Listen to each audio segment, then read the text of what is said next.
Assalamualaikum warahmatullahi wabarakatuh. Selamat datang kembali di channel Triwibowo Ilmu yang akan berbagi informasi seputar dunia pendidikan. Masih berkaitan tentang informasi CPNS dan P3K tahun 2021. Nah, pada video kali ini saya ingin berbagi kepada teman-teman mengenai jenis formasi yang ada pada CPNS. Nah, teman-teman, seperti di tahun-tahun sebelumnya bahwa untuk rekrutmen CPNS ini ada beberapa jenis formasi. Nah, teman-teman perlu tahu bahwa formasi ini bisa menentukan kelulusan dari teman-teman. Ada beberapa kriteria dan juga kualifikasi yang dibutuhkan. Seperti halnya saya, bahwa saya juga tidak mengikuti formasi umum, tetapi formasi yang lainnya. Sehingga ini saya jadikan sebagai sebuah trik agar saya bisa lolos pada seleksi CPNS tahun 2019. Nah, apa saja jenis formasi pada CPNS tahun 2021? Ada beberapa jenis formasi. Formasi yang pertama adalah seleksi umum. Nah, ini akan saya jelaskan di slide berikutnya, apa saja kriteria untuk formasi umum. Nah, kemudian yang kedua adalah formasi khusus. Nah, ini perlu diketahui teman-teman. Mungkin teman-teman bisa mengikuti formasi khusus ini, sehingga peluang untuk masuk lebih mudah. Ya, seperti yang saya lakukan di tahun 2019. Apa saja jenis formasi khusus? Yang pertama adalah formasi untuk putra-putri lulusan terbaik atau cum laude. Nanti akan saya jelaskan apa saja persyaratan untuk masuk di formasi cum laude ini. Yang kedua adalah penyandang disabilitas. Dan yang terakhir adalah diaspora. Bagaimana ketentuannya? Yang pertama, untuk lulusan terbaik atau cum laude, ketentuannya adalah dikhususkan untuk formasi jabatan dengan jenjang pendidikan minimal strata 1, tidak termasuk diploma 4. Jadi wajib minimal strata 1. Yang kedua, pemilihan formasi jabatan dan unit kerja penempatan ditentukan oleh masing-masing instansi berdasarkan daftar rincian penetapan alokasi kebutuhan dari menteri yang dilakukan oleh BKN. Ya, jadi nanti akan ada beberapa daerah ataupun pemerintah kementerian pusat yang membutuhkan atau membuka rekrutmen untuk lulusan terbaik ini. Yang ketiga adalah calon pelamar merupakan lulusan dari perguruan tinggi dalam negeri dengan predikat kelulusan dengan pujian atau cum laude dan berasal dari perguruan tinggi terakreditasi A atau unggul dan program studi terakreditasi A atau unggul pada saat kelulusan yang dibuktikan dengan tanggal kelulusan yang tertulis pada ijazah. Nah, ini yang seperti yang saya sampaikan tadi bahwa nggak semua lulusan perguruan tinggi bisa mendaftar di jalur cum laude ini. Hanya perguruan tinggi dengan akreditasi A dan juga program studi akreditasi A. Jadi ada beberapa perguruan tinggi aja yang memenuhi persyaratan ini. Seperti saya kemarin, bahwa lulusan atau pesaing saya yang mendaftar di formasi yang saya pilih adalah dari Universitas Negeri Malang dan juga Universitas Negeri Surabaya aja. Sedangkan untuk universitas lain saat itu tidak bisa mendaftar di formasi yang ingin saya tuju, gitu ya. Nah, kemudian yang keempat adalah calon pelamar dari lulusan perguruan tinggi luar negeri dapat mendaftar pada formasi khusus termasuk kategori lulus dengan pujian setelah memperoleh penyetaraan ijazah dan surat keterangan yang menyatakan predikat. Jadi untuk lulusan luar negeri nanti akan ada penyetaraan ijazah ya. Ini untuk lulusan terbaik atau cum laude. Mungkin teman-teman tertarik untuk memilih formasi ini. Menurut saya ini peluangnya lebih luas lagi, lebih terbuka lebar lagi. Nah, untuk formasi yang berikutnya adalah penyandang disabilitas. Ketentuannya adalah pemilihan formasi jabatan dan unit kerja penempatan ditentukan oleh masing-masing instansi. Sama ya, jadi nanti akan diumumkan formasi mana saja daerah ataupun kementerian yang membutuhkan lulusan dari penyandang disabilitas.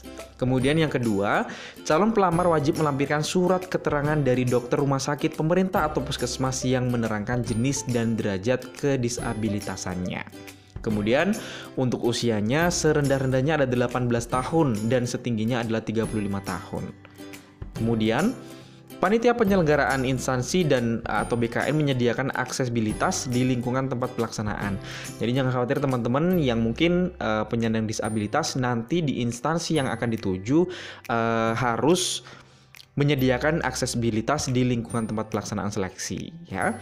Kemudian bagi penyandang disabilitas sensorik netra yang mendaftar pada formasi khusus disabilitas, panitia penyelenggara BKN menyediakan petugas atau pendampingan khusus pada saat pelaksanaan SKD dan SKB. Jadi nanti akan ada panitia khususnya, ya. Kemudian yang keenam adalah bagi pelamar penyandang disabilitas sensorik netra yang mendaftar pada formasi umum atau formasi khusus lain, ya, maka seleksinya sama dengan pelaksanaan seleksi pendaftar pada formasi umum.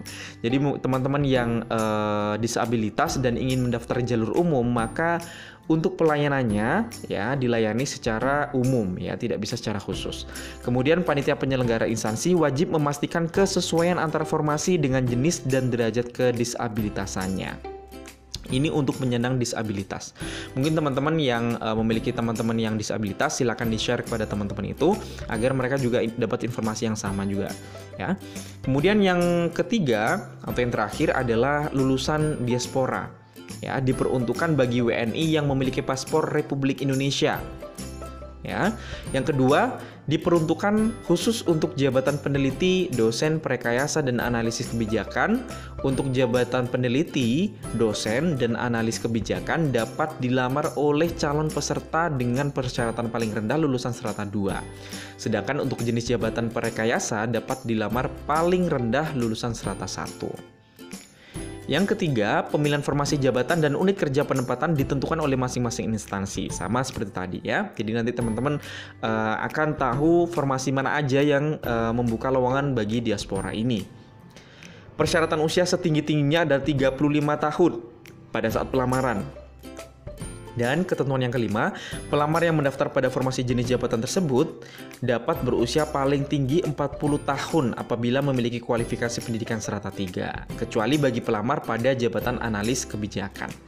Dan yang keenam, pelamar tidak sedang menempuh postdoktoral yang dibiayai oleh pemerintah pusat maupun pemerintah daerah. Ketentuan yang berikutnya adalah jabatan dan kualifikasi pendidikan untuk penetapan kebutuhan khusus diaspora disyaratkan agar pada penetapan kebutuhan tersebut ditetapkan pula untuk penetapan kebutuhan formasi umum dengan jabatan dan kualifikasi pendidikan yang sama. Kemudian saat pelamar yang mendaftar formasi diaspora harus membuat surat pernyataan bermaterai. Ya. Kemudian yang berikutnya adalah apabila pelamar sudah dinyatakan lulus, tetapi kemudian terbukti bahwa berkas atau surat pernyataan teman-teman itu nggak sesuai, maka PPK harus mengumumkan pembatalan kelulusannya. Jadi harus berhati-hati, ya. Kemudian penyetaraan ijazah bagi diaspora lulusan perguruan tinggi luar negeri dilakukan oleh Kementerian Pendidikan dan Kebudayaan. Dan ketentuan yang terakhir adalah apabila pelamar sudah dinyatakan lulus tetapi kemudian tidak melampirkan ijazah yang sudah disetarakan, maka PPK harus mengumumkan pembatalan kelulusan. Jadi teman-teman harus berhati-hati. Untuk berkas harus sesuai dengan berkas yang sesungguhnya. Tidak perlu menggunakan berkas yang dimanipulasi dan sebagainya, karena sayang banget kalau misalnya teman-teman dinyatakan lulus tetapi kemudian hari ternyata berkas tersebut tidak sesuai, maka status kelulusannya dibatalkan. Nah, itu aja informasi tentang jenis formasi yang bisa diikuti oleh teman-teman, baik formasi umum ataupun formasi khusus, yaitu cum laude, disabilitas, dan diaspora. Semoga informasi yang sedikit ini bisa bermanfaat bagi teman-teman. Jangan lupa klik tombol like di video ini, subscribe, dan bagikan kepada teman-teman yang lain agar mereka juga dapat informasi yang sama. Sampai jumpa di video berikutnya. Saya Assalamualaikum warahmatullahi wabarakatuh.